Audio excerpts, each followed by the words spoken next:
హాతీరాం బాబూజీ వారు అనంటే సాక్షాత్తు స్వామివారిని పాచికలాడి ఓడించారు అనే కథనం ఉంది. అవును. మహేందర్ ఇలా చెప్తున్నాడేంటి, స్వామివారిని పాచికలాడి ఓడించేంత శక్తి ఒక భక్తుడికి ఉందా అంటే, హ్మ్. నాలెడ్జ్ కావాలనుకున్న వాళ్ళు ఎవరైనా వికీపీడియాకి వెళ్ళి వెతికితే దొరుకుతుంది.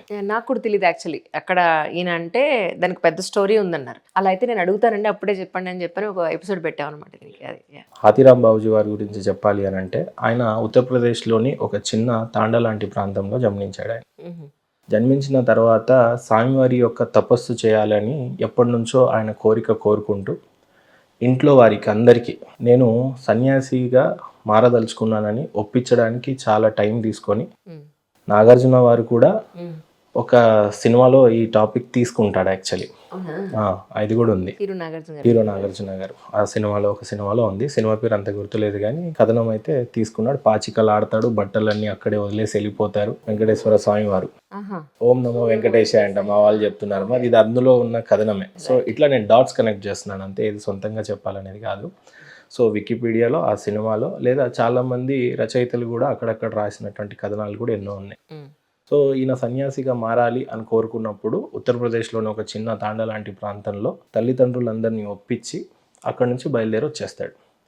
అది వెంకటేశ్వర స్వామి సాక్షాత్ ఇప్పుడు ఎక్కడైతే కొలుతీరు ఉన్నారో ఆ అడవి ప్రాంతంలో, ఆ కొండ ప్రాంతంలోనే ఆయన తపస్సు చేయడం జరుగుతుంది. ఇది ఒక టైప్ ఆఫ్ స్టోరీ అయితే, చరిత్ర అని చెప్పాలి స్టోరీ కన్నా కూడా. సో ఇక్కడ వెంకటేశ్వర స్వామి పాచికలు ఆయనతో ఆడినప్పుడు ఒకసారి కాదు 3 సార్లు ఓడిపోతారు. 3 సార్లు ఓడిపోయినప్పుడు ఫస్ట్ సారి నగలు పోతాయి. ఆ తర్వాత ఆయన అన్నీ పోయిన తర్వాత ఆయన దగ్గర పెట్టడానికి ఏమి లేనప్పుడు ఆయన బట్టలు కొదువు పెట్టమంటాడు.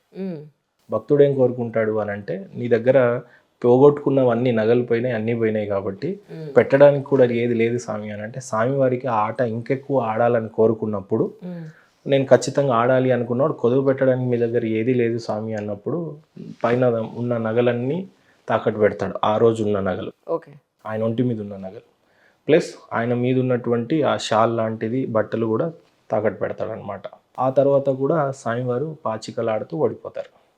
ఓడిపోయిన నేపథ్యంలో వాదోపవాదాలు జరిగినప్పుడు ఈయన ఏం చెప్తాడంటే, అయ్యా నాకు నీ దగ్గర ఉన్నటువంటివి నగలంతొద్దు కానీ నీ చేతికి ఉన్నటువంటి ఆ కడియం ఒకటి ఉంటే నాకు చాలు అని అదొకటి పెట్టుకుంటాడు. ప్లస్ ఒక షాల్ పెట్టుకుంటాడు. ఇవి 2 చాలు, అది కూడా అది ఎప్పుడు నీ ఒంటి మీద నువ్వు ధరించుంటావు కాబట్టి అది నాకు కావాలి స్వామి అని చెప్పేసి తీసుకుంటాడు. ఈ నేపథ్యంలోనే స్వామివారికి పూజ కంకర్యాలు జరుగుతున్నప్పుడు, నైవేద్యం పెడుతున్నప్పుడు, స్వామివారు హడావిడిగా గంటలు మోగుతున్నప్పుడు ఈయన వెళ్ళిపోవాల్సి వస్తుంది.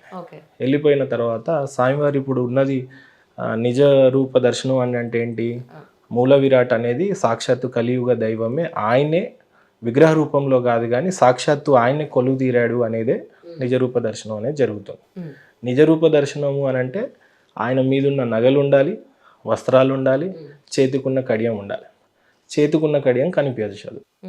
ఆ రోజున్న అర్చకులు, ప్రధాన అర్చకులు అంతా కూడా చాటింపేసి రాజుగారికి చెప్తారు, కడియము ఇలా ఒంటి మీద స్వామివారి కడియం లేదు, ఇట్లా పోయింది, ఎవరో దొంగతనం చేశారు అని అన్నప్పుడు చాటింపే ఇస్తారు. ఆ రోజు అంతా కూడా సాయంత్రం వరకు వెతకడం జరుగుతుంది. ఆ కంకణం దొరకదు, అంటే చేతుకున్న కడియమా కంకణమా అంటాం, అది దొరకదు.